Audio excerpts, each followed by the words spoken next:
तो दोस्तों, आज का लेक्चर स्टार्ट करने से पहले मेरे को तुम्हें बहुत ही ज़्यादा एक ज़रूरी बात बतानी है। ये बात बहुत ज़रूरी है तुम्हारा सुनना, ठीक है। तो लास्ट क्लास में मैंने तुम्हें पढ़ाया, ठीक है, बट उसी क्लास के बाद तुम्हारे जैसा एक मासूम सा बच्चा आया मेरे पास, ठीक है। वो रहा है मासूम बच्चा। इसका नाम क्या है? मासूम बच्चा है, काफ़ी मासूम बच्चा आया और इसने मेरे माथे पे गन रख दी। मेरे माथे पे गन रख के खड़ा हुआ है ये। मैंने कहा, भाई गन क्यों रखी है इसने? मैंने उससे पूछा, भाई गन क्यों रख के बैठा है तू मेरे माथे पे? तो उसने मेरे को बताया, कहता कि लास्ट क्लास में तुमने इतनी बकबक कर दी, इतनी बकवास कर दी। तुमने बता दिया कि बीआरएस कस्टमर बनाता है, बीआरएस बनता है to reconcile balance of bank column of cash book with balance of passbook. 3 type के कॉजेज ऑफ डिफरेंस होते हैं, टाइमिंग, ट्रांजेक्शन, एरर। ये सारी बकवास करी तुमने। तुमने कहा कैश बुक में पैसा बढ़ता है तो डेबिट करने का, कैश बुक में से पैसा निकलता है तो क्रेडिट करने का, पासबुक में पैसा बढ़ता है तो क्रेडिट करने का, पासबुक से पैसा जाता है तो डेबिट करने का। फिर कहता credit balance in cash book is equal to debit balance in passbook. इसे हम अनफेवरेबल स्लैश ओवरड्राफ्ट बैलेंस बोलते हैं। मैंने कहा एकदम सही बात कह रहा तू तो। फिर कहता debit balance in cash book equal credit balance in passbook, इसे हम फेवरेबल बैलेंस बोलते हैं। मैंने कहा ये भी एकदम सही बात कह रहा भाई तू। फिर उसने मेरे को कुछ ट्रांजेक्शन उसके इफेक्ट बताए। मैंने कहा ये भी पढ़ाया मैंने लास्ट लेक्चर में, एकदम सही बात कह रहा तू। फिर मैंने उससे कहा, भाई गन क्यों रखी हुई है फिर मेरे माथे पे तूने? मेरे माथे पे गन क्यों रख के बैठा है तू? माथे पे गन क्यों रखी है तूने?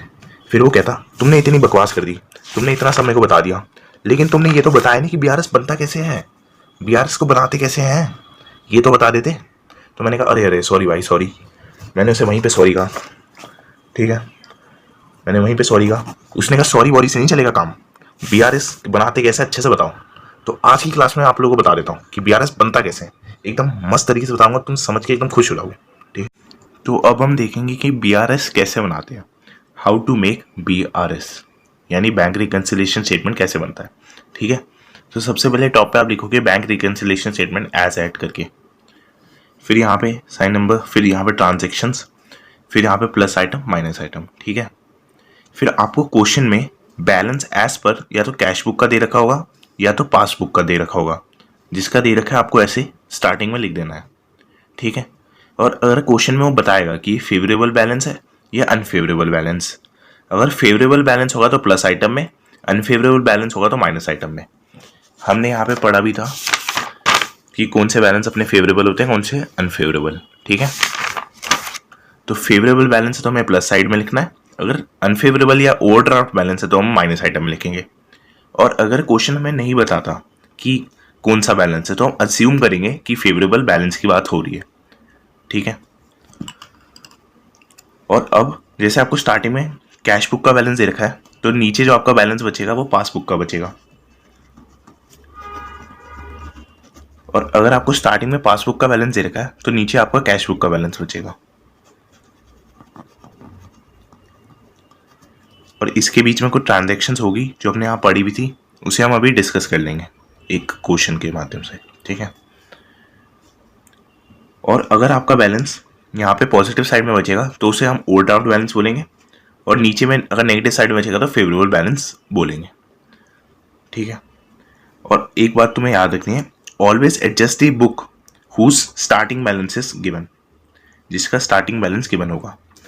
जैसे मान लेते हैं आपको पासबुक का स्टार्टिंग बैलेंस गिवन है, तो आपको जो भी प्लस या माइनस करनी है ट्रांजेक्शन्स वो आप पासबुक के हिसाब से करोगे।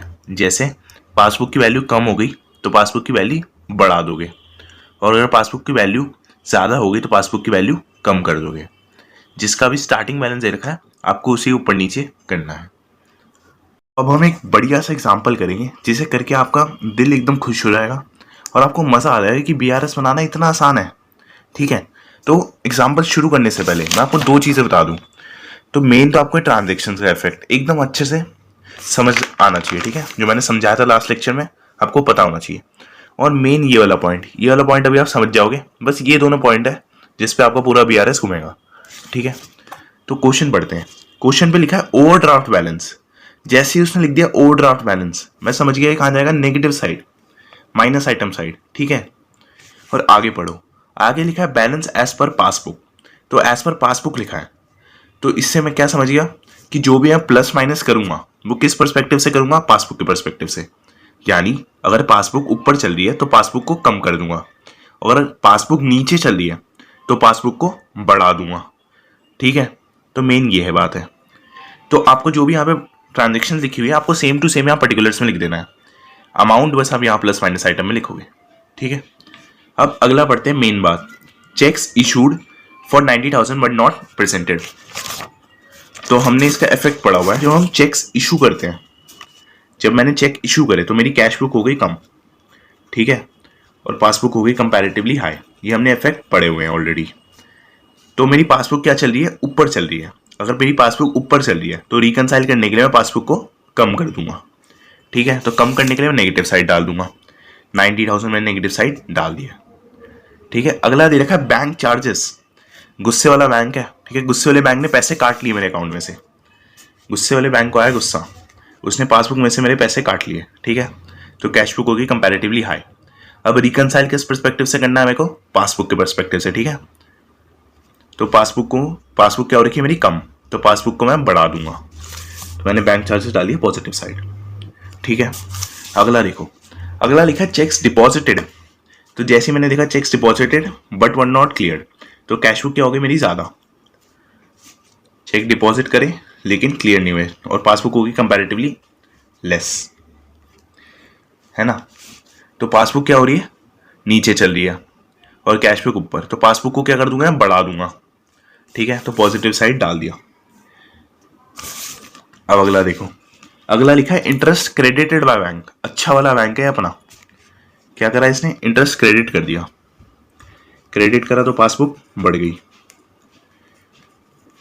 पासबुक बढ़ गई और कैश बुक कंपैरेटिवली लेस हो गई, ठीक है। तो पासबुक ऊपर चल रही है, तो पासबुक को क्या कर दूंगा, नीचे ले आऊंगा। तो नेगेटिव साइड डाल दिया मैंने 1,000 रुपीज़, ठीक है। अगला दे रखा है डायरेक्ट पेमेंट्स बाय बैंक। तो बाय बैंक, ठीक है, बाय बैंक यानी बैंक ने मेरे अकाउंट में से पैसे काट लिए, किसी और को पैसे दे दिए मेरे अकाउंट में से।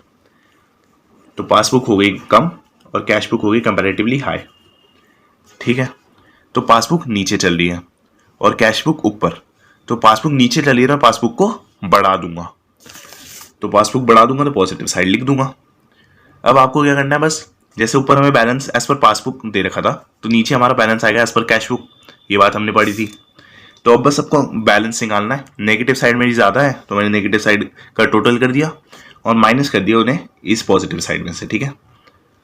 तो मेरा आ गया balance as per cash book. अब हम एक और एग्जांपल करेंगे कि अगर आपके मन में कोई भी डाउट रह गया हो तो वो भी क्लियर हो जाए, ठीक है।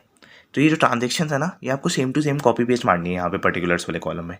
बस हम अमाउंट को प्लस या माइनस आइटम कैसे डालना है वो मेन बात है, ठीक है। कह रहा है BRS बनाओ एज ऑन 31 मार्च 2022। तो मैंने नॉर्मली लिख दिया bank reconciliation statement as on 31 March 2022। अब कह रहा है balance as per cash book. उसने जैसे ही लिखा कैश बुक, मैं समझ गया कि अब मेरे को जो भी प्लस माइनस आइटम साइड चीज़ें डालनी है वो मैं एज पर कैश बुक के पर्सपेक्टिव से डालूंगा, ठीक है। तो इसने देखा है balance as per cash book ₹2,40,000।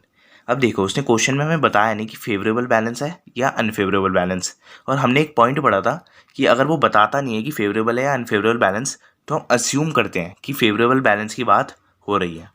तो अस्यूम करेंगे कि ये फेवरेबल बैलेंस है और इसे पॉजिटिव आइटम साइड डाल देंगे, ठीक है।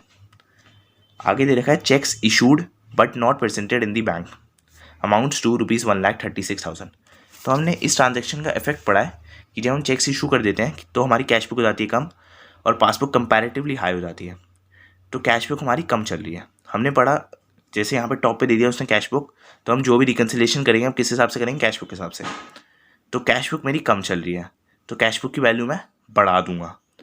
तो 1,36,000 मैं डाल दूंगा पॉजिटिव साइड, ठीक है। अगला दे रखा है उसने checks deposited in bank but not yet clear. तो इस ट्रांजेक्शन का इफेक्ट पड़ा हमने कि कैश बुक तो बढ़ गई लेकिन पासबुक कंपैरेटिवली लेस है, ठीक है। तो कैश बुक ऊपर चल रही है तो कैश बुक को मैं नीचे ले आऊँगा तो नेगेटिव साइड डाल दूंगा। 90,000 चलेगा मेरा नेगेटिव साइड।